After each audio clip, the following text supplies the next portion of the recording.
একজন নারী, শোনেন, একজন নারী বনু কাইনুকার বাজারে গিয়েছিলেন তার প্রয়োজনে। ইহুদি তার শ্লীলতাহানি করেছে, তার সতর খুলে দিয়েছিল একজন ইহুদি। এটা দেখে একজন মুসলিম ভাই সেখানে থাকতে না পারে ওই ইহুদির গর্দান নামিয়ে দেয়। এই ইস্যুকে কেন্দ্র করে ইহুদিরা মিলে ওই ভাইকে শহীদ করে। তখন ওই বাজারে ওই ভাই ছাড়া আর কেউ ছিল না, একজনই ভাই ছিল। এরপরে এই মামলা আসলো নবীর দরবারে সাল্লাল্লাহু আলাইহি ওয়াসাল্লাম। এটা মদিনার ঘটনা।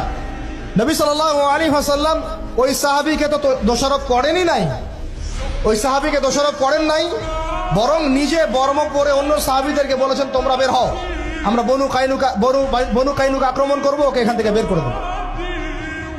একজন দিনী বোনের ইজ্জতের বদলা নেওয়ার জন্য পুরো বনু কাইনুকার ইহুদিদের সাথে যুদ্ধ হয়েছে। আর আমাদের বোনরা স্বেচ্ছায় ইজ্জত বিলি দিচ্ছ তোমরা হচ্ছে মাটির তলে চলে যাও।